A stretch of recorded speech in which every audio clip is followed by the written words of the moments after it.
હવે આપણા દેશમાં ફરી એક ટેન્શન ઊભું થયું છે। એવિયન ઇન્ફ્લુએન્ઝા એટલે કે H5N1 વાયરસ ભારતમાં પહોંચી ગયો છે।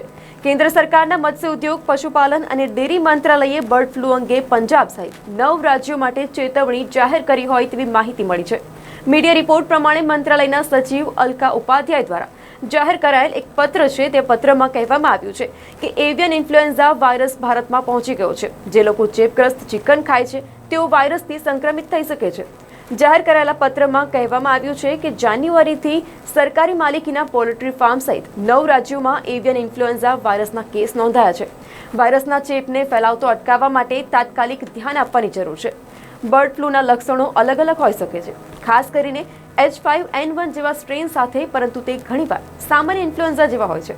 આંખોની લાલાશ, તાવ, ઉધરસ, થાક, સ્નાયુઓમાં દુખાવો, ગળામાં દુખાવો, ઉબકા, ઉલટી અને ડાયરિયા, તો સાથે જ ગેસ્ટ્રોની સમસ્યાઓ, બંધ અથવા વહેતું નાક, શ્વાસ લેવામાં તકલીફ એ બર્ડ ફ્લૂના લક્ષણો માનવામાં આવે છે। બર્ડ ફ્લૂ અથવા તો એવિયન ઇન્ફ્લુએન્ઝા મુખ્યત્વે પક્ષીઓને અસર કરે છે, પરંતુ ચોક્કસ પરિસ્થિતિઓમાં મનુષ્યોને ચેપ લગાવી શકે છે। આ વાયરસ ચેપગ્રસ્ત પક્ષીઓ અથવા તો દૂષિત વાતાવરણની સાથે સીધા સંપર્ક દ્વારા ફેલાય છે। જે વ્યક્તિઓ ચેપગ્રસ્ત પક્ષીઓને સંભાળે છે અથવા તો પોલ્ટ્રી ફાર્મ સાથે નજીકના સંપર્કમાં છે, તેઓ H5N1 થી ચેપગ્રસ્ત થઈ શકે છે।